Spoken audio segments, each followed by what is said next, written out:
Happy birthday to you. Happy birthday to you. Happy birthday, happy birthday. Happy birthday to you. Yay! Happy birthday, happy birthday, happy birthday to you. Maraming salamat sa inyong lahat ng mga kaibigan ko dahil narito kayo ngayon para samahan ako sa aking kaarawan. Happy birthday, anak. O, blow mo na ang candle sa cake. Dali na. At huwag kalimutang mag-wish ng maganda, ha? Salamat, Nay. Sige, mag-wish ako ng bonggang-bongga para makaahon tayo sa kahirapan. Naku, alam kong magkakaahon tayo sa kahirapan dahil kay Alvino. Mukhang marami talaga siyang pera. Tingnan mo, may pinadala pa talaga siyang litsong baboy. At saka yung suot ng bagong damit, tingin ko ay mamahalin yan, anak. Oo nga po eh. Pati mga alahas, binili niya ako, Nay. Talagang gusto-gusto niya ako. Di ba pinahinto niya na nga ako sa pagtatrabaho sa bayan? Kasi sabi niya, susuportan tayo. Ibibigay niya ang lahat ng gusto ko. Talagang napakabait. At hindi kuripot yan si Alvino. Sa tingin ko ay marami din talagang pera. Eh, tatanggapin mo na ba ang pagmamahal niya? Hindi ko pa alam eh. Ha? Abay, bakit? Nag-aalok na nga siya ng magandang buhay sa iyo, di ba? Kahit hindi ka magtrabaho ay mabubuhay ka ng maayos. Susuportahan ka niya.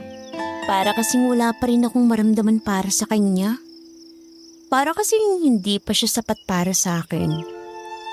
Gusto ko kasi yung lalaking magiging asawa ko, yung talagang mayaman at hindi na ako maghihirap.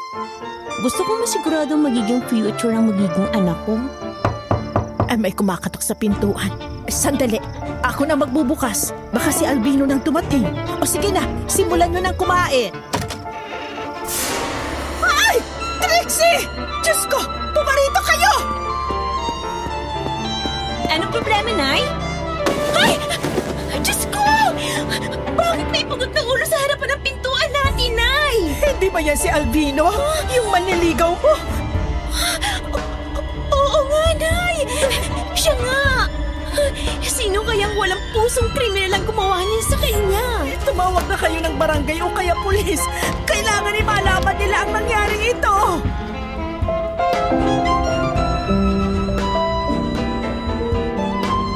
Sa mundong ito, ang karamihan ay isinilang na mahirap. Kaya kapag kumatok ang magandang kapalaran, ay hindi na yon pinapalampas para magkaroon ng magandang buhay. Ganun po ang naging karanasan ko. Dear Aswang Diaries at Madam Venus, tawagin niyo na lang po ako sa pangalang Trixie, Tubong Negros Occidental. Isa din ako sa avid listeners ng inyong programa.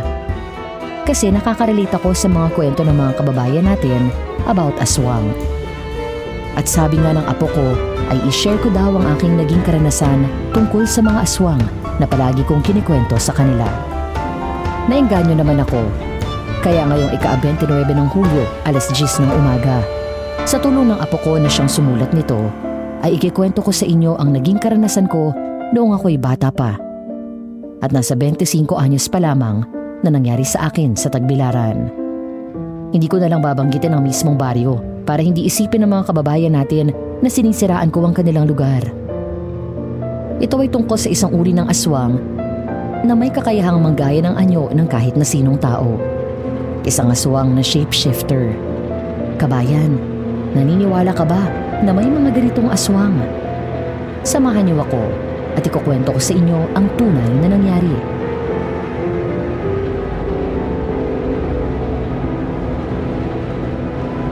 Hindi niyo ba nakita kung sino nag-iwan ng ulong pugot ni Alvin?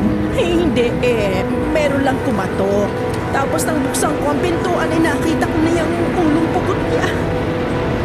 Trixie, may alam ka bang kaaway ni Alvino na pwedeng gumawa nito sa kanya? Wala! Wala akong alam na kaaway niya eh. Sa tingin ko, matindi ang galit sa kanya ng taong gumawa niyan. Pinuputo siya ng ulo eh. Pero kung kay Alvino siya nagagalit, Anong intensyon niya at dito niya dinala sa inyo ang pugot na ulo? Oo nga. Ano ang gustong palapasin ng gumawa nito? Ay, alam mo bang muntik na akong himatayin sa takot na makita ko ang pugot na ulo ni Alvino? Nakadilat pa man din ang mga mata. Mabutit kinuha na ng mga kasamahan mong pulis. Dadalhin na po yun sa morgue, Nanay Melinda. Kami naman ang iba kong mga kasamahan. Mag-iimbestiga muna. Nakakainis naman. Kung kailan birthday ko tsaka pa nangyari to. Natakot tuloy ang aking mga bisita at nagsialisan na. Ay, nako. Mierna, mabuti pa ay pumasok ka muna at ang mga kasama mong pulis, tawagin mo sila. Kumain muna kayo. Ang daming pagkain dito. Sige po, salamat.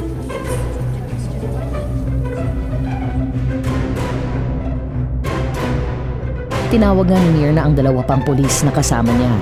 Pumasok sila sa loob ng aming bahay at sabay-sabay silang kumain ng mga natitira ko pang bisita. Tinipak na ng pinsan ko ang lechon na naroon at inihain sa mga bisita. Nanginginig pa rin sa takot ang aking katawan. Lalo na nga at naroon ang masugid kong manliligaw na si Alvino.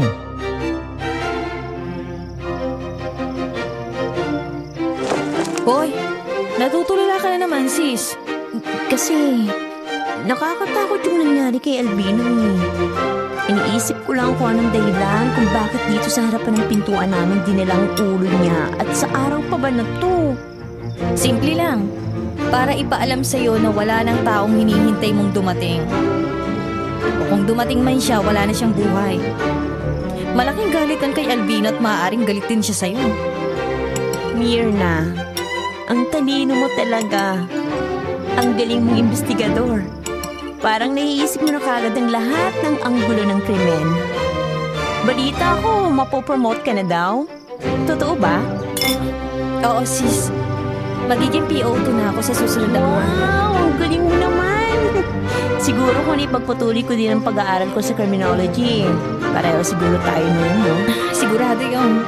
Pero sayang nga, kung hindi na mayapan ng maagang tatay mo, baka naigapang ka rin niya sa kolehiyo at naging pulis ka din. Oo nga. Ay sayang talaga pero ganun naman talaga siguro ang kapalaran. Hindi siguro para sa pagpupuli si Trixie. Siguro ay merong ibang kapalarang nakalaan sa kanya. Tama po kayo, Nay Melinda. Bawat tao naman, iba-iba talagang nagiging kapalaran. Pero dito sa kaibigan ko, isa lang ang nakikita kong kapalaran nito. Anong kapalaran ko, sis? Ang maging milyonarya. Yun naman ang pangarap mo mula pa nung bata pa tayo, di ba? At sa ganda mong yan, tsak na mangyayari yun. Ay nako, sana magdilang anghel ka, sister. Pero hindi na mangyayari yun kapag namatay kagad ako. Kasi kung tamang iniisip mo, hindi ako nakasisiguro ng kaligtasan. Kailangan ko mag-ingat. Tama ka dyan. Huwag kang magtitiwala sa kahit na sinong tao, lalo na kapag hindi mo kakilala. Nandiyan ka naman eh. Alam ko naman na hindi mo ako pababayaan. Yaan mo, kapag naging mayaman ako, hindi kita makakalimutan. Ihahanap din kita ng mayamang asawa. Ay mali, hindi na nga pala kailangan yun kasi mapera ka na pala.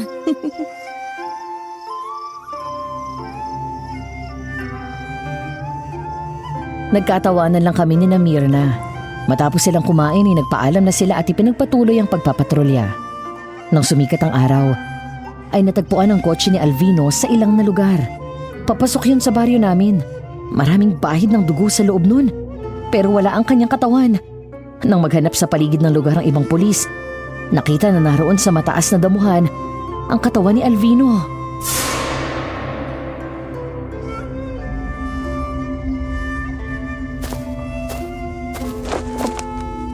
Bakit ganyan ang itsura niya?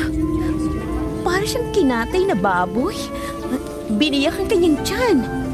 Nakalabas ang bitukan niya. Walang puso talagang gumawa nito. Pinugutan na siya ng ulo tapos ganyan pang ginawa sa katawan niya. Sa tingin ko ay baliw ang gumawa niyan. Dapat ay mahuli siya agad. Ay hindi pwede na patuloy siyang pag-alagala. Abay, makagawa niya ng masamang aking anak. Mga kasama, hanapin natin ang patalim na ginamit sa pagpatay kay Alvino. Yun ang magiging susi natin para matukoy ang kriminal. Kinakabahan ako, Mirna eh. Kung tamang naiisip mo, baka mas maganda na merong mga pulis na magbabantay sa akin. Kasi anumang oras, pwede akong balikan ng kriminal na yun. Yun nga din ang iniisip ko kanina pa. Kailangan mong mag-ingat, sis. Hayaan mo. Palagi na lang kami iikot sa lugar niyo. Sige, mauna na kami umuwi sa'yo. Umuwi na tayo, Nay. Parang hindi na magandang pakiramdam ko eh.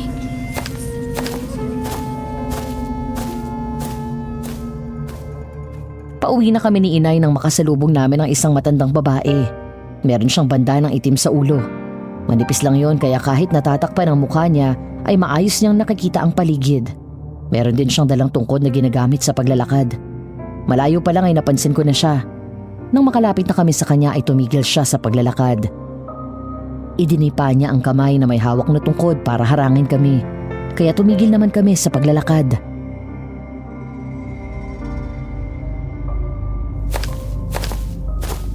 Anong pakiramdam kapag may mga taong namamatay ng dahil sa'yo? Lola? Ako po bang kinakausap niyo? Natural, ikaw ang tinatanong ko. Tayo lang namang tatlo ang nandito. Masarap ba sa pakiramdam kapag may taong namatay ng dahil sa'yo? Huwag niyo akong tanungin ng ganyan. Wala akong kasalanan sa mga nangyari sa kanila. Sino ba kayo? Isang manghuhula. Hindi mo ako kilala. Pero ikaw, kilalang kilala na kita. Isa kang babaeng mapagsamantala sa mga lalaking nagkakagusto sa'yo. Piniperahan mo sila, pero wala silang nakukuhang anumang kapalit galing sa'yo. Hoy, tanda! Huwag mo nga pagsasalitaan ng ganyan ng aking anak. May katibayan ka ba sa mga sinasabi mo? Isa ka pa, konsentidora ka. Palibasa'y nakikinabang ka rin sa mga nauhuthot ng anak mo, sa mga lalaking nababaliw sa kanya. Kawawa naman ang mga taong niloloko niyong mag-ina, kagaya ni Alvino. Wala kayong pakialam kung anong gusto kong gawin sa buhay ko. Tsaka kung saan nilang ibinibigay sa akin ang mga bagay na yun. Tsaka wala din akong alam sa nangyari kay Alvino. Parang baliw na taong pumatay sa kanya. Tama ka. Baliw ngang pumatay kay Alvino. Isang baliw na hinahangad na makuha ang pagmamahal mo. Pero hindi mo yun nabigay sa kanya matapos mong makuha ang lahat ng gusto mo sa kanya. Kaya ngayon, lahat ng maniligaw mo namamatay. Sinong baliw ang sinasabi mo, ha? Kilala mo ba kung sino ang kriminal na yon? Bakit hindi nyo isipin kung sinong baliw na yon? Ano? Hindi nyo maisip kung sino? Abay, sa dami kasi ng niloloko ng anak mo. Hindi mo na nga malalaman kung sino ang pwedeng gumawa ng masama sa inyo. Isusumbong ko kayo sa pulis. Sasabihin ko na kilala niyo ang kriminal kaya kailangan kayong imbestigahan. Sabihin mo yan sa kanila para malaman ng mga pulis kung gaano ka kakasamang babae na sa kabila ng maganda mong mukha, ugaling demonyo ka naman. Dahil puro perang laman ng utak mo. Tumigil ka naman na! Hindi ko gusto ang tabas ng dila mo, ha? Baka kahit matanda kay patulan kita. Totoo ang lahat ng sinabi ko. Sa dami ng mga lalaking niloko ng anak mo, marami nang nagagalit sa kanya. Hindi nyo alam kung sino-sino sa kanilang nagbabalak ng masama sa inyo. Kaya palagi kayong mag-iingat. Baka isang araw, kayo naman ang sumunod kay Alvino. Tayo, Nanay. Huwag mo nang intindihin ng matandang yan. Nakikita ko ang iyong kapalaran. Mapanganib, madugo, nakakatakot na pangitain, Trixie. Kaya palagi kang mag-iingat. Bibigyan kita ng babala. Hindi lang ordinaryong tao ang nagagalit sa'yo dahil sa mga kasalanan mo. Anong ibig mong sabihin, Lola? Naniniwala ka ba sa aswang? Tumigil ka na! Tinatakot mo lang ang aking anak. Kung wala kang sasabihin maganda, umalis ka na! Ang dapat ngay magpasalamat pa kayo sa akin dahil binibigyan ko na kayo ng babala. Kapag hindi tumigil ang anak mo sa mga ginagawa niya, yun ang magdadala sa kanya sa kapahamakan. Trixie, palagi kang magdadala ng asin o bawang sa iyong bulsa. Naku, ang baho ng bawang eh. Hindi ko kayang tagalan ng amoy niyan. Tsaka, bakit ko naman gagawin yun? Aswang ba talagang pumatay kay Alvino? Oo, tama ka. Gamit ang matatalim niyang kukoy na gawa niyang mahiwa ang tiyan ni Alvino. Kinain ng puso at atay. Pinugot ang ulo at dinala sa bahay mo para bigyan ka ng babala na ikaw na ang isusunod niya. Pero, anong kasalanan ko sa aswang na yun kung totoo man ang sinasabi niyo? Ang tanging nakikita ko, isa sa mga kamag-anak ng aswang na yon ang nagawan mo ng malaking kasalanan. Kaya gusto niyang gumanti sa'yo. Kaya mag-iingat kayong mag-ina. Hindi kami naniniwala sa iyo, Manang. Hindi yon aswang. Kung hindi isang baliw na gusto lang kami takutin.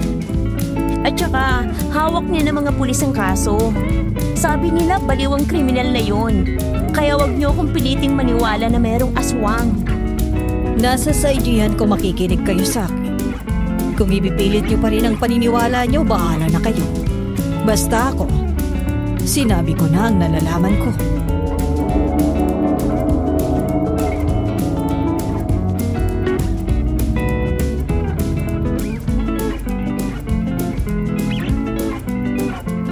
Bago pa ako makasagot ay tinalikuran na kami ng matandang babae. Kaya ipinagpatuloy na namin ni Inay ang paglalakad. Pero nang muli kong tanawin ang matandang babae, nagulat ako nang mapansing wala na siya. Nang lumingon ako sa paligid ay hindi ko na siya nakita. Kaagad ko yung sinabi kay Inay kaya siya man ay nagulat. Kapwa kami nakaramdam ng takot.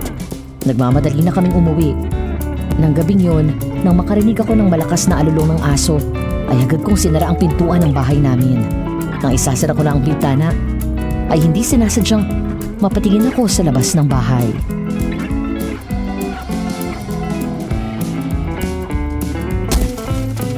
Nay!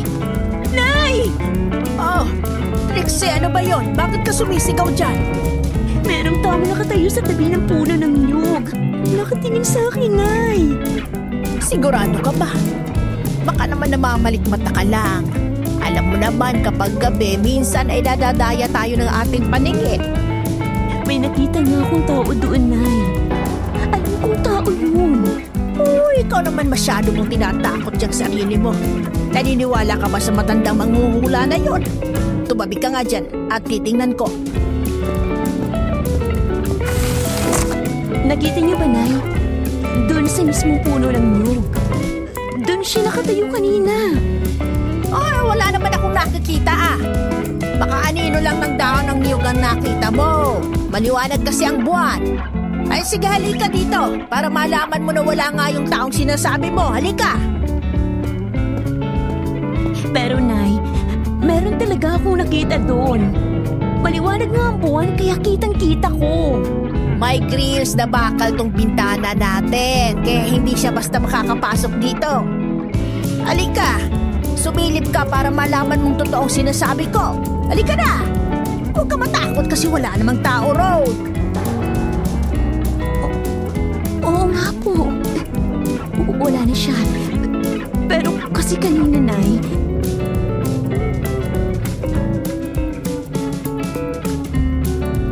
Nagkatawanan kami ni Inay nang matiyak ko na wala ngang tao roon. Isasara na sana ulit namin ang bintana nang biglay isang may mambalahibong kamay ang sumulpot doon. Pumasok sa grills ng aming bintana at naabot ang buhok ni Nanay. Hinatak siya doon. Mabuti na lang at mayroong grills, kung hindi, baka nahatak na siya palabas ng bahay. Nataranta ko kaya hinawakan ko rin ang mabalahibong kamay na yon at nakita ko ang may-ari nun. Isang aswang!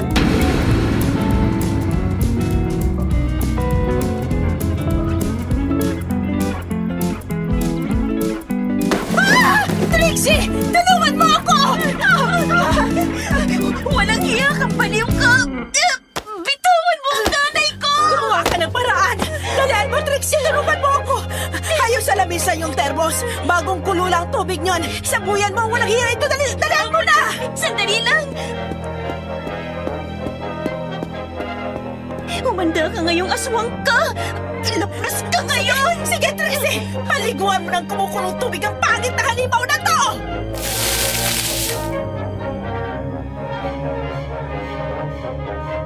Nang mabuksan ko ang termos ay isinaboy ko sa mukha at braso ng aswang ang bagong kulong tubig. Sa sobrang init ng tubig, napasigaw siya ng malakas. Nabitawan niya si Inay kaya naman isinara ko agad ang aming bintana. Galit na galit ang aswang. Isang ulit pa niyang kinalabog ang bintana ng aming bahay. Nang hindi niya yon mabuksan dahil sa nakaharang na bakal na grills, lumipat siya sa pintuan. Ganon din.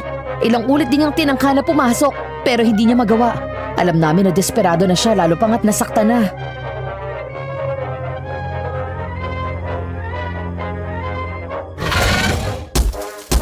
Kapitbahay! Tulungan niyo kami! Sinasalakay kami ng aswang! Tulong po! May aswang dito sa bahay namin! Nay Melinda! Trixie! May mga kapitbahay na tayong dumating! Parang boses yata yun ni Mirna, Nay.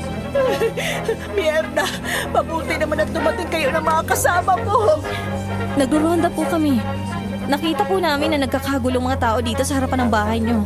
Ano po ba nangyari? Bakit nagdudugong noon nyo? Nasugatan ba kayo? Kagagawa ng aswang Mirna. Hinatak niyang buhok ni Inay. Mabuti na lang at may grills ang aming bintana. Dahil kung hindi, baka nakuha na siya ng aswang. Sinabuyan siya ni Trixie ng kumukulong tubig, kaya tiyak na nalaknos sa mukha at braso niya. Mirna, totoo pala yung sinabi sa amin ng matandang manghuhula na mayroong aswang na gumagala dito. At kami ang gusto niyang biktimahin. Kung nasabuyan mo siya ng kumukulong tubig, tsak na malalapnos ang kanyang mukha at kamay. Kapag bumalik siya sa pagiging tao, madali na siyang makikilala. Tama ka. Kung taga rito man siya sa atin, madali natin siyang mahuhuli. Baka nga aswang na sumalakay sa amin at ang pumatay kay Alvino ay iisa lang. Kaya ganun ang ginawa sa katawan ni Alvino. Kinain ang puso at atay. Maaring tama kayo, Nay Melinda. Sige po, aalis na kami. Mag-iikot pa kami sa lugar natin. Baka sakaling makita pa namin ang aswang na sinasabi nyo. Isara nyo ng mabuti ang mga bintana at pintuan ng bahay nyo.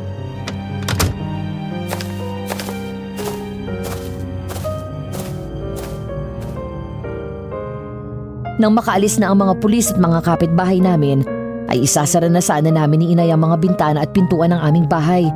Nang muli akong mapatingin sa kalsada, muli kong nakita ang matandang manghuhula. Nakatayo sa labas ng aming bakuran. Nakatingin sa akin. Kinabahan akong muli kaya bigla akong sinara ang pintuan.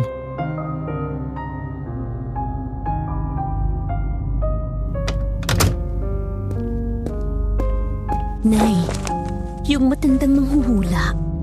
Nakita ko nakatayo siya sa labas ng bahay natin. Naku, di kaya siya at yung aswang ay iisa lang. Baka kaya niya sinasabi ang mga yun sa atin ay siya din ang aswang na yun, hindi ba? Ala, baka nga tama ka, Nay. Kung kailan pa naman nakaalis na si Mirna, tsaka naman nagpakita ang matandang to. Natural ganun ang gagawin niya. Hindi siya tanga para sumalakay dito ka at maraming tao. Siya, silipin mo nga kung nandyan pa siya, dali. Ayoko, Nay. Baka biglang dukutin kagaya ng nangyari sa'yo kanina. Bullshit talagang aswang na yan. Hindi tuloy tayo makakatulog dito kasi baka makapasok dito yan at mapatay pa tayong dalawa. Tingnan niyo po kung nandyan pa siya para muli tayong humingi ng saklolo sa ating mga kapitbahay.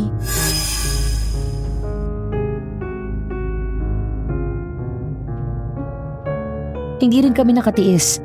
Bahagya akong iniangat ang pintuan at sumilip kami sa labas. Wala na ron ang matandang manghuhula. Nang sumilip din si Inay sa bintana ay wala na rin siyang nakita kaya nakahinga kami ng maluwag. Pinunasan ko ng malinis na damit ang dugo sa mukha ni Inay. Nilagyan ko rin yun ng gamot. Matapos ay nagpunta ako sa kusina. Asin ang una kong hinanap. Kinuha ko ang lalagyan noon at dinala sa aking kwarto. Doon na rin natulog si Inay sa takot na muling bumalik ang aswang. Kinabukasan naisip ko na dalhin sa bayan si Inay para ipagamot sa doktor ang malaking sugat niya sa noo. Gawa ng matatalim na kuko ng aswang.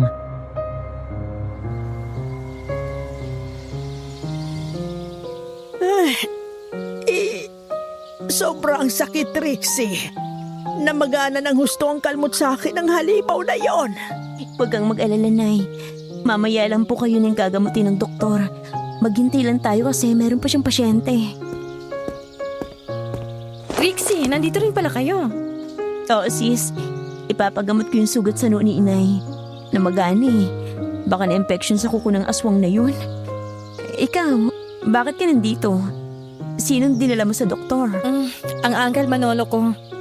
Yearly kasi siya nagpapa-general check-up. Para masiguro na malusog pa rin siya kahit may edad na. Ganun ba? Mabuti naman dahil kahit busy ang schedule mo, nasamahan mo pa rin ang uncle mo. Ako kasing paborito niyang isama kapag lalabas siya ng bahay. Sa kanya din ako nakatira, tsaka yung katulong namin. Para na rin akong bodyguard kasi wala naman siyang anak, wala ring asawa. Kaya kapag lumalakad siya, hindi ko pinapabayaang mag-isa. Malungkot naman palang buhay ng uncle mo. Sinabi mo pa, sis. Kaya ngayon ko napatunayan na kahit gaano karami ang pera mo, kapag wala kang kasama sa buhay, malulungkot ka pa din. Hindi nabibili ng perang kaligayahan. Mapera pala ang Uncle Manolo mo, Mirna. Mahirap nga ang tumandang mag-isa. Ang kailangan talaga ng uncle mo ng asawa na makakasama sa buhay. Teka, siya na ba yung papalapit sa atin? Oo, siya na nga yan. Oo, ang gwapo pala ng uncle mo, Mirna, kahit medyo maedad na. Tsaka kung tumindig abay parang ang tapang niya. Talaga pong matapang yan sa mga taong loko-loko, pero mabait siya at mapagmahal sa mga taong malapit sa kanya. Okay na ako, Mirna. Sabi ni doktor, ay mga 5 araw daw bago lumabas ang resulta. Mabuti naman po at natapos na kayo, Uncle Manolo. Ang gaganda naman ng mga kausap mo. Sino sila, Mirna? Uncle, siya si Nay Melinda at ang kaibigan kong si Trixie. Tagal din sila sa lugar natin. Ang ganda mo, Melinda. Kamukha mo rin ang anak mong si Trixie. Kumusta kayong dalawa? Ay, salamat. Marami nga nagsasabing magkamukha kami. Ay, para lang daw kami magkapatid. Ay, kung ang pakiramdam ko naman ang tatanungin mo, ay hindi masyado mabuti kasi masakit ang ulo ko dahil sa sugat. Kagagawa ng aswang. Magpapacheck up ako ngayon. Aswang ba ang sinabi mo? Oo, may aswang na sumalakay sa amin kagabi. Siya ang may gawa nito. Yun ang ikinikwento ko sa iyo, Uncle Manolo. Kaya lang ayaw mo naman maniwala na merong aswang na gumagala sa lugar natin. Wala pa kasi ako nakikita kaya hindi ako naniniwala. Sana ay maging maayos din ang pakiramdam mo. O sige, uwi na kami. Sana ay hindi pa ito ang huli nating pagkikita, ha? May handaan sa 1 araw sa bahay ko. Sumama kayo kay Mirna. Kung gusto niyo lang naman. Ay, sige, pupunta kami. Sa tingin ko naman ay maayos na ang pakiramdam ko sa araw na yon. Ano bang meron sa 1 araw? Bakit magkakaroon ng handaan? Kaarawan ng ama ko, kahit wala na siya dito sa mundo. Tuwing dumarating ang petsa ng kaarawan niya ay pinaghahanda ko siya. Sige, kapag maayos ng inay ko, pupunta po kami. Ano ka ba naman, Trixie? Ay, syempre maayos na ako sa araw na yon, kaya pupunta tayo. O sige, magkita-kita tayo sa araw na yon, ha? Melinda, sana'y pumunta kayo.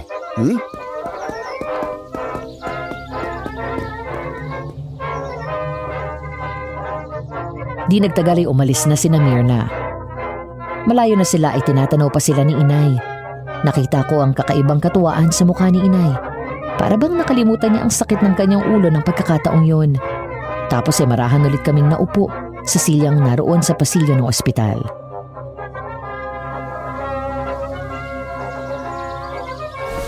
Kakaibang tibok ng puso ko ngayon. Kumakalabok habang kaharap at kausap si Manolo. Parang bumata ulit ang puso ko. Nay, para kayong dalaga na nakakita ng gwapo at kilig na kilig. Hindi mo ba napansin ang mapupungay niya mga tingin sa akin? Ang matatamis niyang mga ngiti na parang nagpapahiwatig na interesado siya sa akin. Hindi ba sinabi pa nga niya na pumunta tayo sa bahay niya sa 1 araw? Parang nakakahiya naman yatang pumunta dun, Nay. Hindi ka dapat na mahiya dahil si Manolo naman ang nag-aanyaya sa atin. Tiyak na marami din siya mga kaibigang mayayaman. At kung magkakaganon ay marami ka na namang makikilala. Alam mo naman, di ba? Kailangan natin makatiyak ng magandang bukas, lalo na at solong anak lang kita.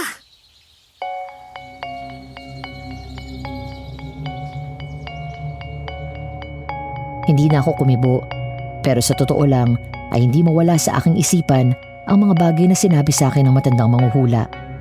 Pero naputol ang aking pag-iisip nang lumabas na ang assistant ng doktor at tinawag si Inay. Siya na ang sumunod na ginamot ng doktor. Makalipas ang mahabang oras ay nalinis na ng doktor ang sugat ni inay at nilagyan ng gamot at gasa. Nagbigay din ng reseta ng gamot kaya bumali na kami sa butika. Dahil nasa bayan na rin kami, ay namalengke na rin kami ni inay. Yun nga lang ay bigla ang pagsama ng panahon. Kumulimlim at sumabay ang malakas na buhos ng ulan. Mahirap ang biyahe kaya ginabi na kami. Nang makababa kami ng bus,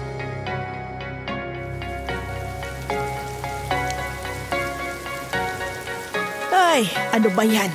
Bakit walang tricycle dito sa terminal? Masama kasing panahon, Nay. Malakas ang ulan.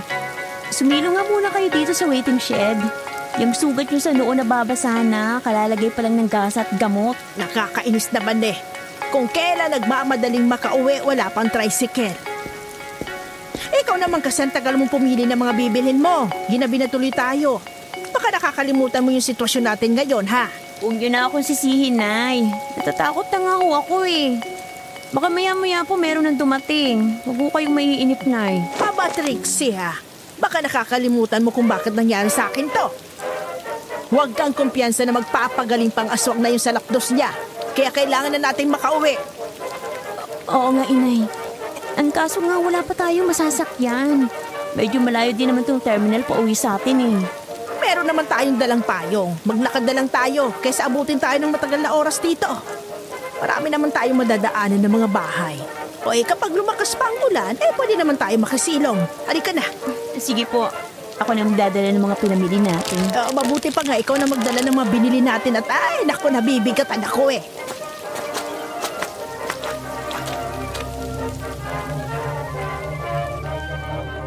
sinamantala nga namin ni inay ang paglalakad habang mahina pa ang ulan.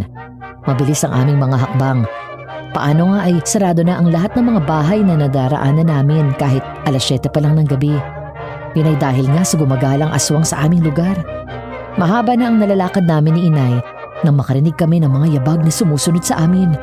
Nang lingunin namin ni inay, wala naman kaming nakikita. Kaya nagpatuloy kaming lumakad at sa pagkakataong ito, mas mabilis na.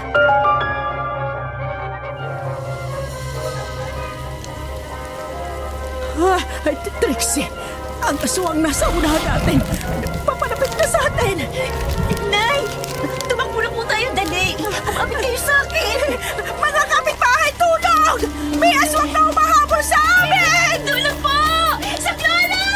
Ayun, may paparating na sasakyan! Tulong! Saklolo! Nay Melinda! Trixie! Ayun ang aswang, Mirna! Hinahabol niya kami! Mga kasama! Huwag niyong hayaang makatakas ang aswang! Pagputukan niyo siya! Patayin niyo na ang walang hiyan yan!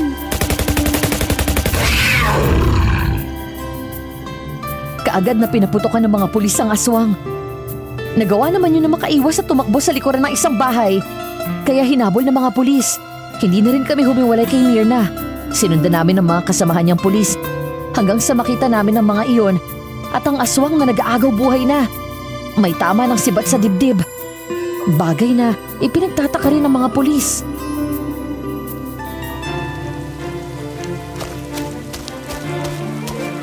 Patay niyo po ang aswang. Pero hindi naman mga kasamaan ko nakapatay sa kanya.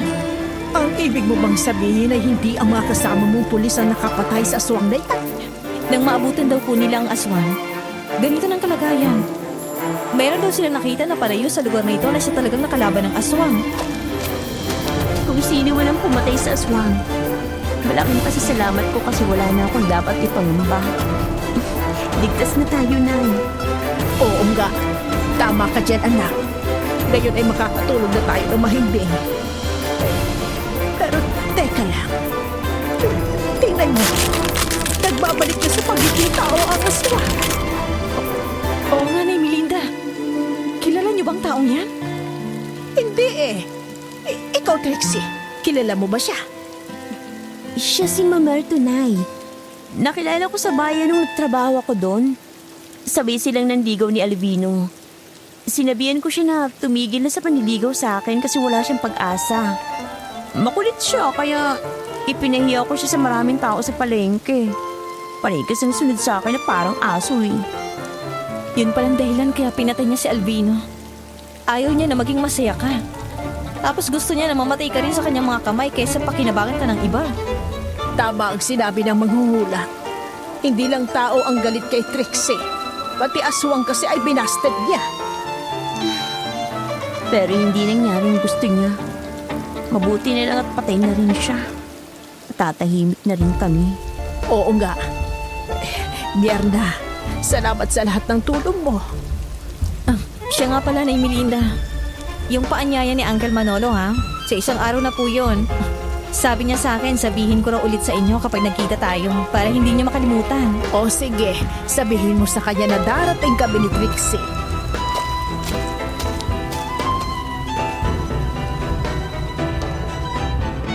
Mabilis nga ang naging paglipas ng mga araw hanggang sa dumating ang handaan kina Don Manolo.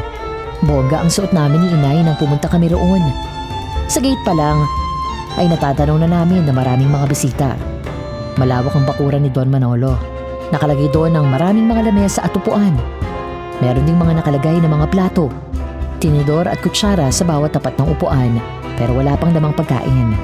Hindi pa kami agad nakapasok kasi meron pang mga tao na dumarating habang nasa gate sina Don Manolo at Myrna.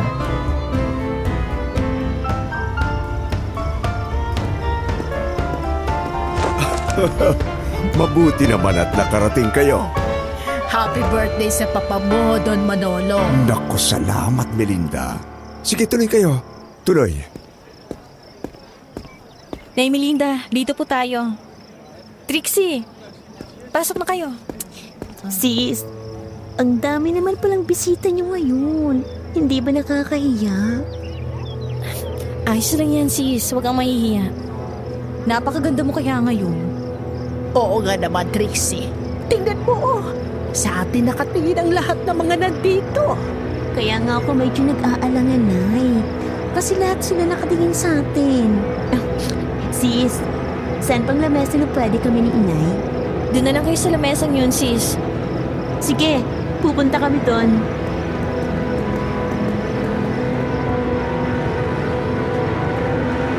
Nang ituro nga sa amin ni Myrna ang isang lamesa na wala pang nakaupo na mga tao, ay kaagad kaming nagpunta roon ni Inay. Nang makaupo na kami ay napansin ko na isang grupo ng mga kalalakihan ang pumasok sa gate at saglit na nakipag-usap kay Don Manolo. Itinuro naman sa kanila ni Myrna ang kanilang lamesa, malapit lang sa mesa namin. Isa sa mga naroon ang pormalang suot. Maraming alahas sa katawan, gwapo at macho. Panay ang tingin niya sa akin.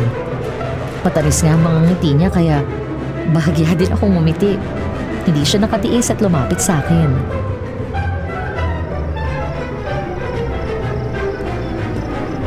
Ay, pwede bang makipagkilala? Ako si Mando. Ako naman si Trixie at siya ang aking inay. Alam ko. Alam mo na nanay ko siya? Oo, kasi magkamukha kayo. Kanina pa nga lang iniisip ko na. Kung hindi kayo magkapatid, mag-ina kayo. Ang galing mo palang manghula, Mando. Kumusta na kayo dito? Ayos naman kami, Don Manolo. Ayun yung lamesa ng pagkain. Serve yourself na lang ha. Kapag may gusto naman kayong kainin pa, tawagin niyo na lang ang mga waiter. Ay sige, kami nang bahala. Kaya na namin yan. Gusto mo ba ikuhanin kita ng pagkain, Trixie? Huwag na. Ako na lang ang kukuha ng pagkain gusto ko mamaya. Sige. Basta kung may gusto ka, sabihin mo lang sa akin ha. Ako na ang kukuha para sa'yo. Salamat. Baka naman nahihiya lang kayo mag-ina. Halina nga kayo at sabayan niyo na akong kumuha ng pagkain doon. Nako, nakakahiya naman sa'yo, Don Manolo. Ayos lang yon. Halika, Trixie. Sabay-sabay na tayong kumuha ng pagkain. Dalhin niyo na yung mga plato ninyo.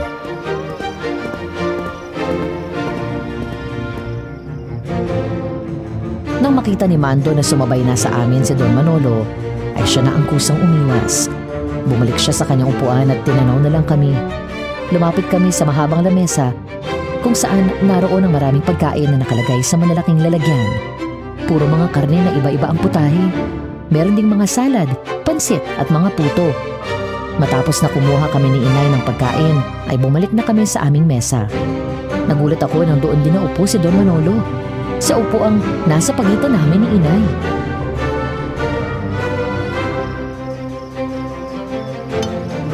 Enjoy lang kayo ha.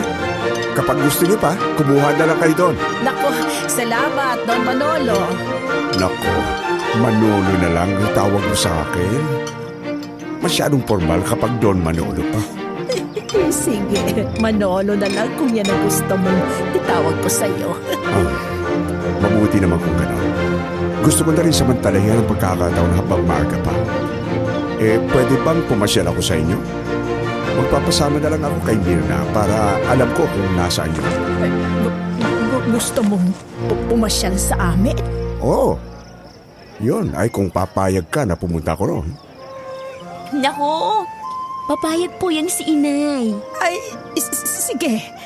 Kung gusto mo, edi pumasyal ka sa amin. Sige. Bukas din ay papasyal ako sa bahay niyo.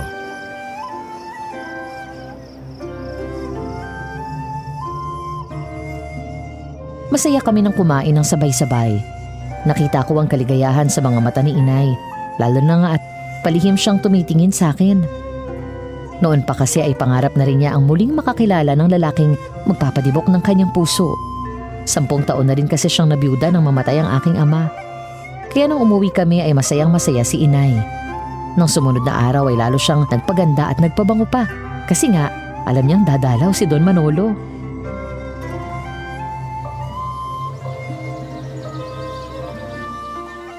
Maganda na ba ako, Trixie? Ayos na bang suot ko, ha? Oo, inay, maganda na kayo. Tsak na magugustuhan kayo ni Don Manolo niyan. Oo nga, anak. Nararamdaman ko na interesado talaga siya sa akin. Parang ito na ang pagkakataong hinihintay natin para magkaroon ng magandang buhay. Si Don Manolo makakapagbigay noon. Oo nga, inay. Kapag asawa mo na siya, magiging Doña Melinda ka na. Siya na yan, Trixie. Naririnig ko na ang makina ng sasakyan. Ikaw na magbukas ng pintuan. Sige po, inay. Maupo na kayo dyan. Sis, magandang araw. Nagpasama si Uncle Manolo para makarating dito sa inyo. Magandang araw din, sis. Ganon din sa'yo, Don Manolo. Tuloy kayo. Malapit lang naman pala itong lugar ninyo. Madali lang din puntahan. Oo, madali lang mapuntahan tong lugar namin, Manolo. Ang dami mo namang dalang bulaklak at regalo. Oo. Bulaklak para sa iyo, Trixie. Pati itong mga regalo binili ko para sa iyo. Ikaw na bahalang magbigay sa nanay mo kung alin ang gusto niya. Para sa akin ang bulaklak at regalong to? Kay Trixie ba ang mga yan, Manolo? Oo. Sana itanggapin mo ang mga ito, Trixie. Ako pang personal na pumili niyan. Nagpasama ko kay Mirna para malaman ko kung ano talaga ang gusto mo. Nakakagulat naman kayo, Don Manolo. Tsaka, naguguluhan din kami ni inay. Sino bang sadya niyo dito? Ang inay ko o ako? Oo nga naman, Manolo. Siyempre, ikaw ang sadya ko, Trixie. Kaya nga humingi ako ng permiso sa inay mo kahapon eh. Sinabi ko din na huwag niya akong tawaging Don Manolo. Di ba? Para hindi masyadong formal. Anak ng lintek. Hindi naman pala ako ang balak ligawan ng matandang to. May sinasabi ka ba, Melinda? Nako, wala naman, Manolo. Medyo nagulat at naguluhan lang din si Trixie. Alam mo kasi sis, mula nang makilala ka ni Uncle sa ospital, paninang tanong niya sa akin, hindi na tumigil hanggang hindi nakakarating dito. Ganun ba? Ang inay ko ang gusto niyong ligawan, Don Manolo.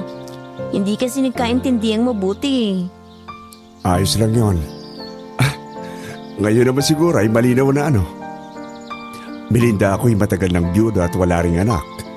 Gusto ko ulit mag-asawa para meron akong makasama sa buhay na ito.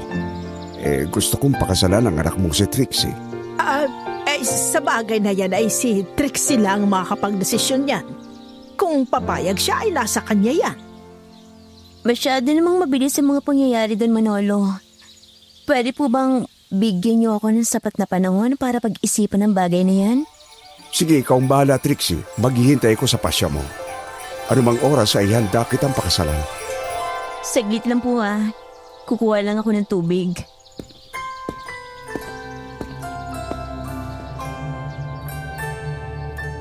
Nang mapunta ako sa aming kusina at uminom ng tubig, sinundan ako ng kaibigan kong si Mirna doon.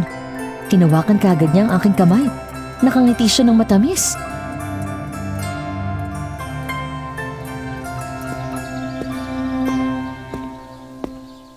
Sis, kapag bumayag ka na maging asawa ng uncle ko, magiging pamilya na tayo. Magkakasama tayo sa isang bahay. Mas masaya yun, di ba? Sis, masyado nang malayo ang agwat sa akin ng edad niya eh. Kapag pinakasalan ko siya, baka isipin ng mga tao na pera lang yung habol ko. Sinasabi nga nila na gold digger ako, di ba? Ay nako, wag mo nang isipin ang mga sasabihin ng mga tao. Sa palagay ko, tamang hula ko sa iyo eh.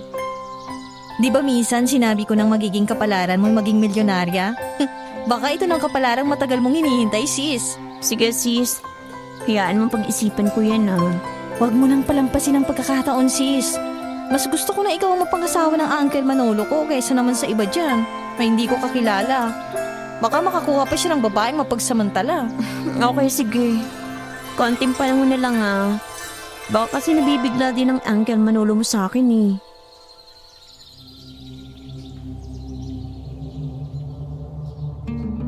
Nang makaalis na si Mirna at Don Manolo ay nakita ko ang sobrang pagkadismaya ni Inay.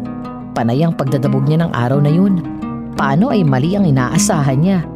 Pero sa pagdaraan ng mga araw na palaging dumadalaw sa amin si Don Manolo, ay natanggap na rin niya na ako ang gustong pakasalan nun. Kaya tinanggap ko na rin ang pag-ibig ni Don Manolo. Kaya ikinasal kami sa simbahan. At nang gabing yun,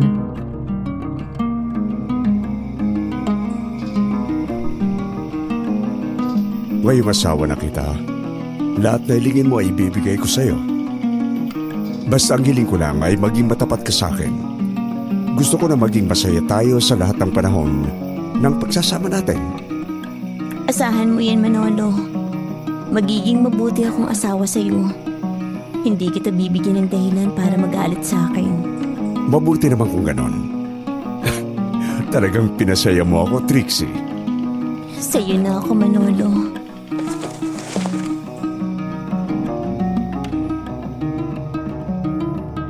matapos ang maikling pag-uusap ay inihiga na ako ni Manolo sa malambot na kama. Nang gabing yon ay ipinagkaloob ko ang aking sarili sa kanya. Ilang ulit niya akong inangkin. Halos mag-uumaga na kami nang makatulog. Kaya naman, tanghali na ako nang nagising kinabukasan. Nagkakape na si Mirna nang lumabas ako ng aming kwarto.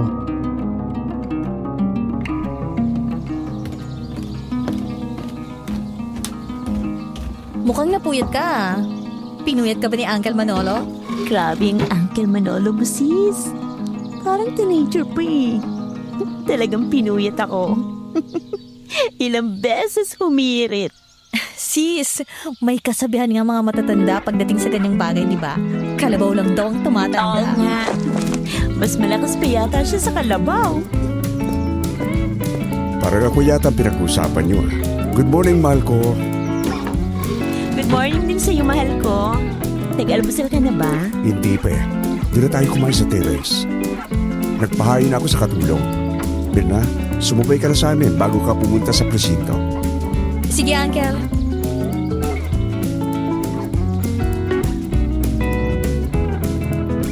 Sabay-sabay na nga kaming nagpunta sa teres ng malaking bahay. Presko ang paligid doon, kaya naman dinama ko ang malamig na simoy ng hangin. Nang mapatingin ako sa pader ng aming bakuran, ay nagulat ako. Dahil muli kong nakita ang matandang babaeng manguhula. Nakatingin siya sa akin kaya naman bigla akong kinabahan. Nabitawan ko ang kutsara. Hinarap ko sina Mirna at Manolo.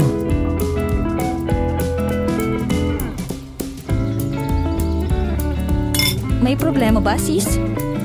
Tumingin ka sa pader, sis. Malapit sa puno ng mangga. Merong babaeng nakasuot ng itim na damit. May bandanang itim din. Nakatingin siya sa atin. Sinong babae? Nasaan? Oo nga, sis. Wala naman ah. Ayun sa puno ng mangga. Teka, kanina nandun lang siya. Bakit bigla na lang siyang umalis? Baka naman inaanto ka pa, mahal ko. Kaya kung ano-ano ang nakikita mo, tingnan mo paligid ng bahay natin. May nakita ka bang ibang tao riyan? Wala na nga siya. Baka naman napadaan lang ang babaeng sinasabi mo, sis. Napatingin lang sa'yo. Hayaan mo na yun, kumain na nga tayo. Sige, Siya nga pala, mahal ko. Dadalawan ko si inay mamaya, ah. Sige, walang problema. Tanungin mo siya kung gusto ba niya na tumira din dito. Mahirap na, nag-iisa na lang siya doon. Sige, yan ang gagawin ko.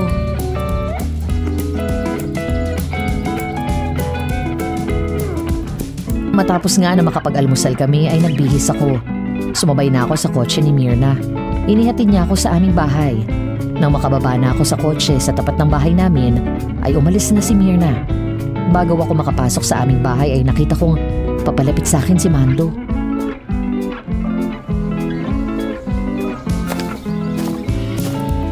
Ang bilis naman ng mga pangyayari. Kailan lang ay nagkita tayo sa bahay ni Don Manolo. Ngayon ay asawa mo na siya. Totoo bang minahal mo yung matanda na yun? O ang pera lang niyang habol mo? Ano naman ang problema mo? Kahit ano pang dahilan ko, wala ka namang pakialam. Kaano-ano ba kita? Gusto din sana kita eh. Kaya lang mas mabilis pala sa akin ang matandang yun. Pero hindi pa rin ako susuko. Gusto talaga kita. Sorry ka. Asawa ko na si Manolo. Kaya wala ka ng pagkakataon. At saka hindi ko sasayangin ang magandang buhay na kaya niyang ibigay sa akin. May problema ba, Trixie? Wala naman, ay. Ito kasing si... Tingnan mo yung bastos na yon. Bigla na lang umalis ang makitang bumukas ang pintuan ng bahay natin. Bakit nandito ka? Hindi ba nasa honeymoon pa kayo ni Manolo? Hindi na kami natuloy na magbiyahe, Nay. Alam niyo naman na may edad na siya, kaya sabi ko nga sa bahay nilang kami. Nagpaalam ako sa kanya na bibistahin kita.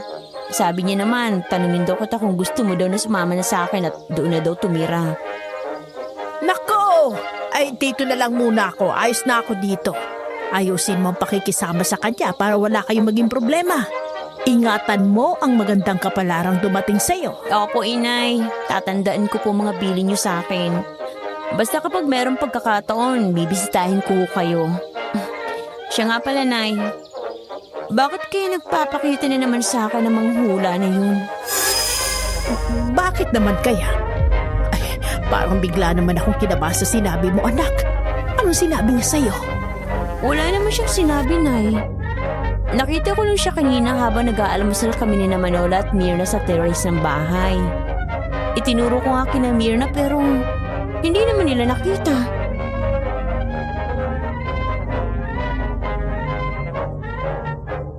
Napatingin sa paligid si Inay. Dahil kinakabahan siya, ihinatak niya ako papasok sa aming bahay.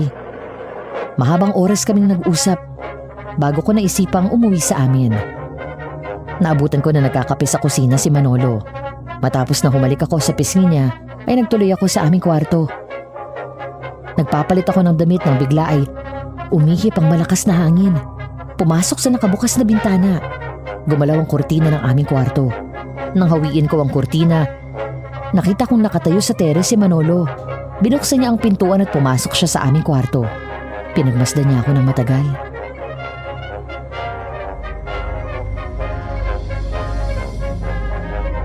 Nakakagulat ka naman, mahal ko. Akala ko kung sino nang pumasok dito eh. Nakahubad pa naman ako. Nakakahiya naman. Mag-asawa naman tayo, kaya hindi ka na dapat mahiya.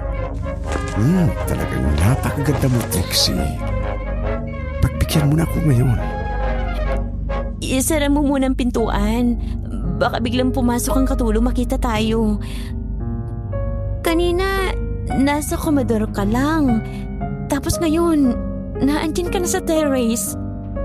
Tinatanaw ko kasi ang likurang bahagi nitong bahay natin. Sige, ako nang bahala. Diyan ka lang.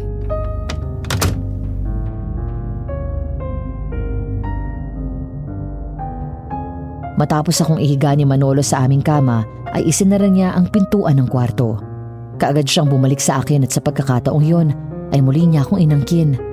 Matapos ang maiinit na sandali, ay kaagad siyang lumabas ng kwarto. Ako naman ay nanatiling nakahiga sa kama. Nakabalot ng kumot ang hubad kong katawan dahil sa totoo lang, napagod talaga ako. Pero ilang sandali lang ay bumukas muli ang pintuan ng aming kwarto. Pumasok ulit si Manolo.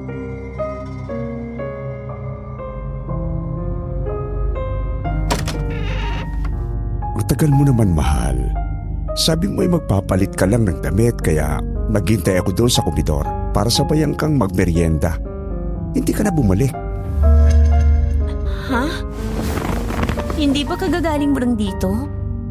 Paano naman ako makakapagbihis kaagad? Ayaw mo nga akong tigilan hanggang hindi ka pinagbibigyan.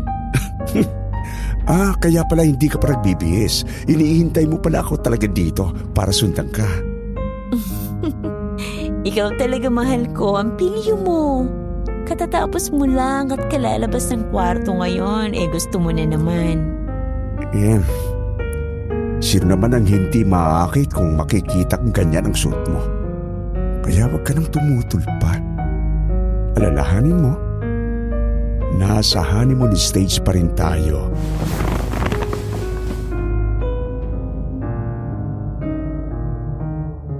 Nagtataka man ako ay wala na akong nagawa, Madam Venus. Naging sunod-sunuran na lamang ako sa kagustuhan ni Manolo ng pagkakataong yun. Kahit napagod na ako, ay ginawa ko ang aking obligasyon bilang asawa niya. Ayokong tumanggi, lalo na nga at bagong mag-asawa pa lang kami. Makalipas nga ang mahabang oras ay nakatulog kami ni Manolo sa pagod. Malalim na nang magising ako. Nagbihis ako at lumabas na ng kwarto.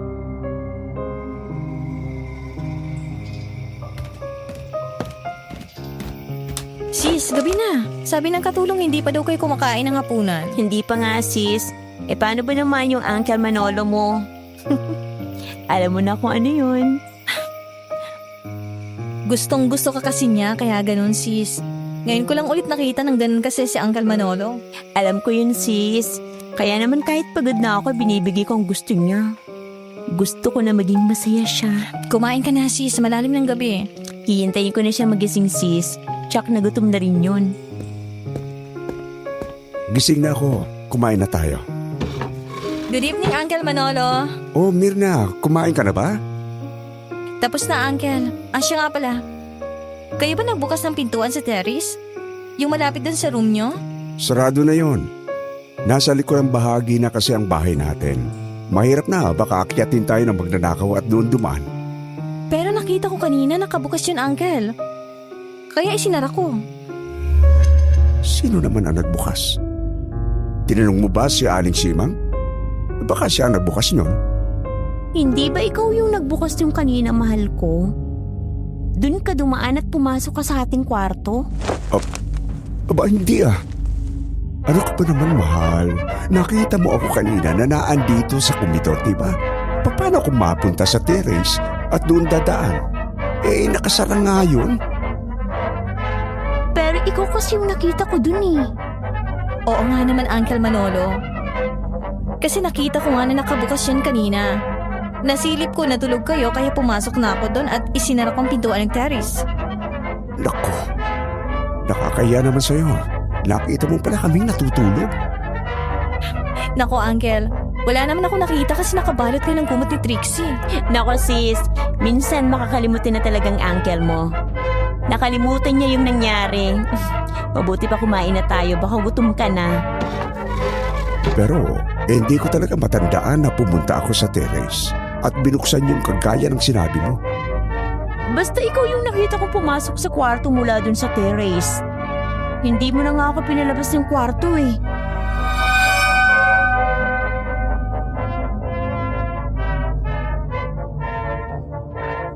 Napakamot na lang ng ulo si Manolo. Patuloy pa rin ang pag-iisip niya habang kumakain kami. Matapos kaming kumain ay nagbalik na kami sa aming kwarto at natulog. Nang sumunod na gabi, nagulat ako pagising ko kasi ay nararamdaman ko ang mainit na hininga na dumadampi sa aking pisngi. Nang imulat ko ang aking mata, nakita ko ang aking asawa na si Manolo na hinahalikan ako. Muli ay nagpaubaya ako sa kanya nung humling siya na angkinin ako ng gabing iyon. At kagaya ng dati, pagkatapos ng mainit na sandali ay umalis siya ng kwarto. At ilang sandali ay papasok ulit. Pero parang hindi niya alam ang kanyang ginawa sa akin.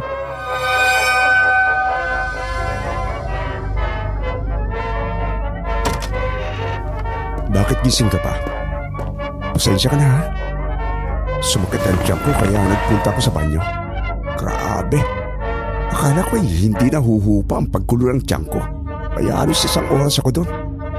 1 oras? di ba kalalabas mo lang?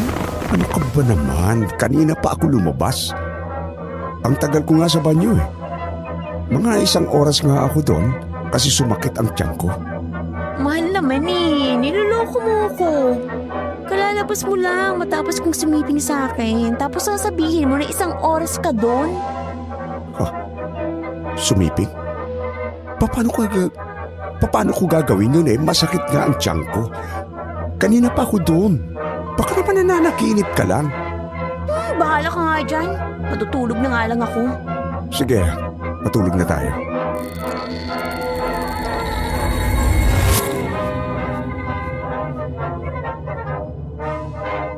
Halos gabi-gabi ay sinisipingan ako ng aking asawa, Madam Venus.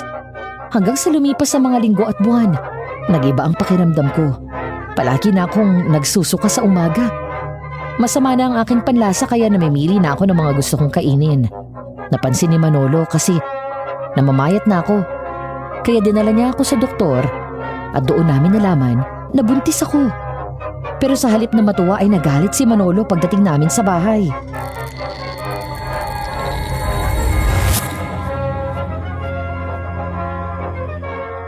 Sino ang ama ng pinagbubuntis mo? Magsabi ka sa akin ng totoo, Trixie. Bakit kailangan mo itanong sa akin yan? Sino bang magiging ama nito kung hindi ikaw? Gabi-gabi mo ako sinisipingan tapos ngayong nabuntis ako, tatanungin mo sa akin kung sinong ama ng batang to? Anong gabi-gabi ang sinasabi mo? Matanda na ako kaya hindi ko na kaya ang gabi-gabi, Trixie. Asawa mo ako, Manolo. Tuwing gabi gumagawa ka ng paraan para maangkin ako tapos ngayon itatanggi mo? Ngayon buntis na ako, magagalit ka? Sino bang may gawa nito? Di ba ikaw? Hindi ako maaaring magkaanak, Trixie. Kaya namatay ang aking unang asawa na hindi kami nagkaroon ng anak kasi baog ako. Isa akong inutil! Alam mo ba yon? Pero ikaw lang naman ang sumiping sa akin, Manolo. Kung mabuntis man ako, ikaw lang ang ama nito. Hindi ako umaalis ng bahay. Palagi mo akong kasama. Bakit ka magtatanong kung sino ang ama nito? Sa palagay mo ba, pinagtaksilan kita? Sa simula pa lang ay sinabi ko na sa'yo. Maging mabuti ka lang asawa ay ibibigay ko ang lahat ng gusto mo. Sa ginawang pagtataksil sa akin, hindi kita mamapatawad! Pero hindi nga kita pinagtaksilan! Maniwala ka sa akin. Naging tapat ako sa'yo. Hindi ako maruming babae. Alam mo, berin pa ako nang makuha mo! Uncle Manolo, Trixie? Sis, bakit kayo nag-aaway? Itong uncle mo nagagalit sa akin. Pinagtaksilan ko daw siya. Ayaw niyang maniwala na siya ang ama na pinagbubuntis ko. Buntis ka, sis? Oo, sis. Alam ng Diyos na malinis akong babae. Dalhan pa ako na makuha ng Uncle Manolo mo. Hindi ako umaalis ng bahay. Saksi si Aling Simang. Paano ko magagawang pagtaksilan ng Uncle Manolo mo? Naging mabuti siyang asawa sa akin. Ikaw ang buhay na saksi, Mirna. Alam mo ang kalagayan ko, di ba? Nag-asawa lang ako para mayroon akong kasama sa aking pagtanda. Kaya nga ako na ang nagpalaki sa'yo. Itinuring kitang anak kasi wala nga akong kakayahang maging ama. Ang isang baog kailanman ay hindi magkakaroon ng tunay na anak. Pero Uncle Manolo, totoo naman ang sinabi ni Trixie. Kung mabubuntis man siya, ikaw talagang ama. Bakit hindi natin subukan na magpatingin ka ulit sa doktor? Baka ngayon meron ng himala at magaling ka na.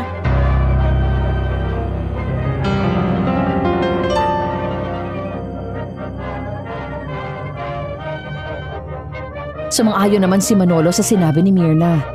Nagpatingin ulit siya sa doktor at nang lumabas ang resulta, nalaman namin na talagang baog siya. Kaya tuluyan na siyang nagalit sa akin. Iniisip niya na pinagtataksilan ko talaga siya.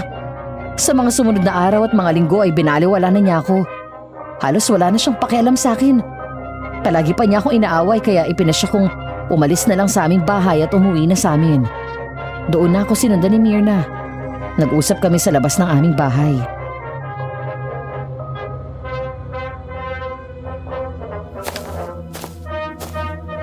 Alam mo kung ano yung masakit? Yung pagbintangan ka ng isang bagay na hindi mo naman ginawa. Yung itakwil ang sarili niyang anak. Yun ang hindi ko matatanggap. Hindi ba niya naisip na parang isang himala ang nangyaring to sa akin? Ganun ang kalagayan niya pero nabuntis niya ako. Pero yun kasi ang sabi ng doktor kay Uncle Manolo. Kaya iniisip talaga niya na nagtaksil ka. Kahit ipagtanggol kita, baliwala din eh. Magpatingin siya sa ibang doktor, Pierna. Baka naman nagkamali lang ang doktor niya. Yun nga din pong iniisip ko. Hayaan niyo. Sasabihin ko sa kanya. Hayaan mo na sis. Kung ayaw niyang kilalanin ng batang to, isisilang ko pa rin siya. Palalakihin ko itong mag-isa. Basta isa lang ang tinitiyak ko sa iyo sis. Malinis akong babae. Hindi ko siya pinagtaksilan. Siya lang ang lalaking sumiping sa akin. Kaya siya lang ang ama nito.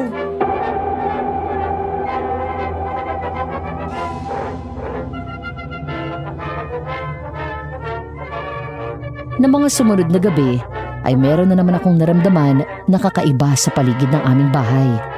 Parang meron kasing palaging nagbabantay sa akin. Nang minsang sumilip ako sa bintana ay nakita ko na may taong nakatayo sa di kalayuan at nakatingin sa aming bahay.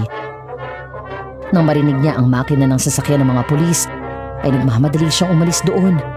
Kapag nasa labas ako ng bahay, parang may mga matang nakatingin sa akin. Kapag lumilingon naman ako sa paligid, wala naman akong nakikita. Hanggang sa makita ko ang matandang manghuhula.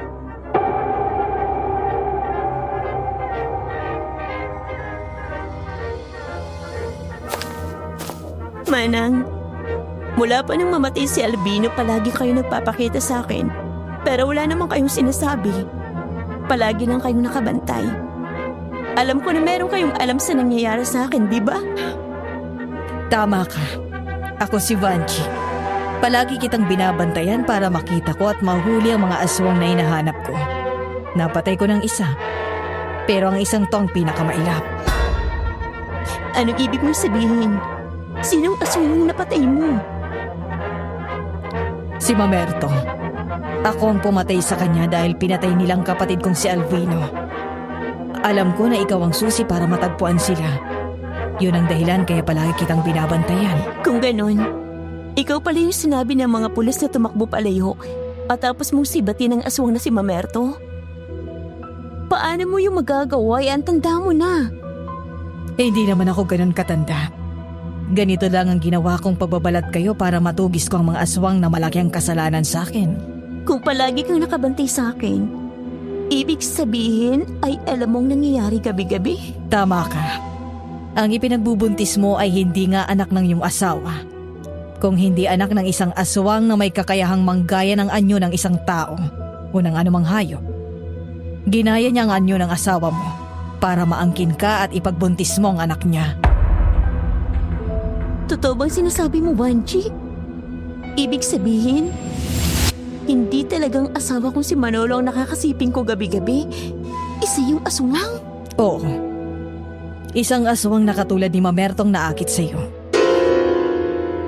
Hindi ka niya sasaktan kasi wala ka namang kasalanan sa kanya.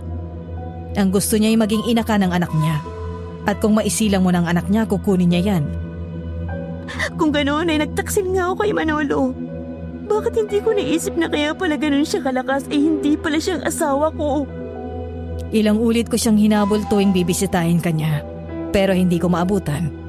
Dahil kung ano-anong hayop ang ginagaya niya, palagi siyang nakakatakas. Hindi mo kasalanan yun, sis. Hindi mo naman alam eh. Nadaya ka ng aswang na yun. Sis, nandito ka na pala. Oo, sis. Palagi rin ako nakabantay sa'yo. Kasi 2 buwan ng tiyan mo, kaya alam kong pag-iinteresan ka ng aswang. Kung ganun, Aling Vanji, anong gagawin natin? Paano natin mahuhuli ang aswang na yun? Meron ako mga butil ng asin dito. Kapag merong kahina-hinalang tao na lalapit sa iyo, sabuyan mo niyan. Kapag aswang siya, tsak na masasaktan, Ilagay mo palagi ito sa iyong bulsa. Napakasama niya. Sinira niya ang pagtitiwala sa akin ni Manolo. Huwag kang mag-alala, sis. Ako nang magpapaliwanag kay Uncle Manolo ng mga nangyari. Sana lang ay maniwala siya at matanggap pa niya ang aking anak kahit ganito na ang kalagayan. Ang batang to, anak siya ng isang aswang. Hindi ko yan matatanggap. Magkakalat lang din siya ng lagim kapag nabuhay siya. Ayokong buhayan siya, Aling Vanji. Kasalanan sa Diyos ang pagkitil ng buhay. Pero kung kampo naman ang kadiliman ang ating papatayin, mapapatawad tayo ng buong may kapal. Pumasok na tayo sa loob ng bahay niyo at gawa natin yan ng paraan.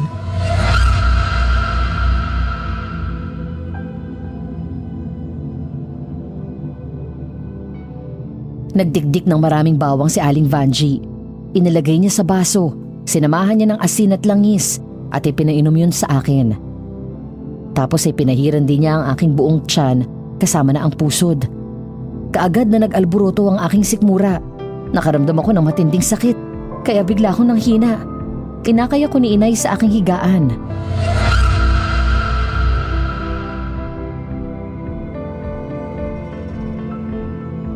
Iisa lang ang ibig sabihin niyan. Anak nga siya ng aswang. Magtutuloy-tuloy ang pagsakit ng tiyan mo hanggang sa mailabas mo na ang mga maruruming dugo sa iyong sinapupunan. Aalis na muna ako, sis. Babalik ako sa presinto. Pero huwag kang mag-alala. Palagi kami iikot dito. Ako na rin bahalang kumausap kay Uncle Manolo. Mag-iingat ka, sis. Aray ko. Ang sakit ng tiyan ko. Tiisin mo lang, Trixie. Malalampasan mo rin yan.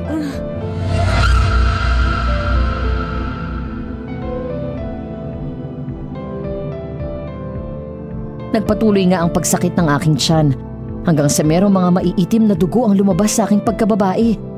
Tuluyang naalis ang anak ng aswang sa aking sinapupunan. Kinabukasan dumating si Manolo. Pumasok siya sa kwarto ko. Nagalit siya nang malaman na wala na ang sanggol sa aking sinapupunan.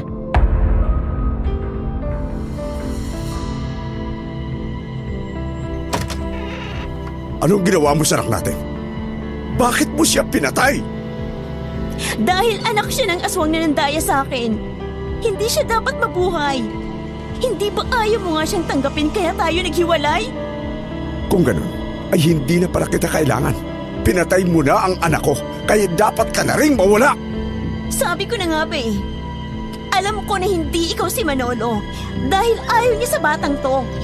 Hindi niya itinuturing na anak to. Malalaman natin ngayon kung sino kang talaga. Tikman mo ang asin na to!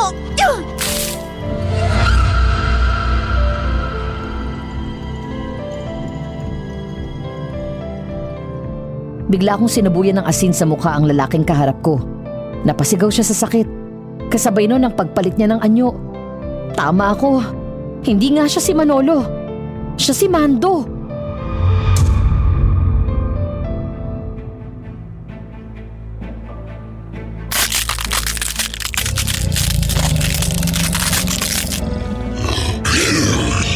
Aswang ka pala, Mando. Walang hiya ka. Kapagsamantala. Sinabi ko na sa'yo, gusto ko maging ina ka ng aking anak, pero pinatay mo na siya.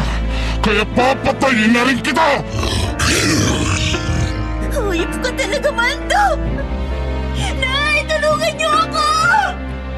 Hindi ka matutulungan ng inay mo kasi isa rin siyang takot sa mga kagaya ko! Si Melinda takot sa'yo, pero ako hindi! Ikaw na naman? Akala ko ba kanina ay umalis ka na? Kaya sumalisin na ako dito! Akala mo lang yun, pero hindi naman ako lumayo. Tatapusin na kita! Hindi ka na makakatakas ngayon, nandito tayo sa kwarto!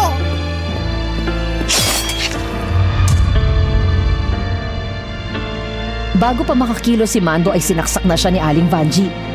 Tumama sa dibdib niya ang patalim. Idiniin yun ng husto ni Aling Vanji. Bumagsak si Mando at gumapang palabas ng kwarto. Naroon naman sina Inay at Mirna. Kararating lang. Kasama nila si Manolo. Nang makita sila ni Mando, ay pinilit pang tumakas. Pero si Manolo na ang tumapos sa kanyang buhay. Matapos noon ay lumapit sa akin si Manolo.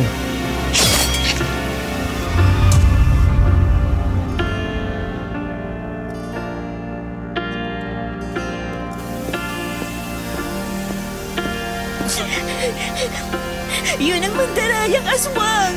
Ginaya kaya akala ko ikaw ang kasiping ko. Psst, tama na. Huwag ka nang magsalita pa. Alam ko ng lahat na andito ko para iuwi ka sa bahay natin. Pero marami na ako. Kalimutan natin ang lahat na nangyari. Magsimula tayong muli. Tama na. Huwag ka nang umiyak.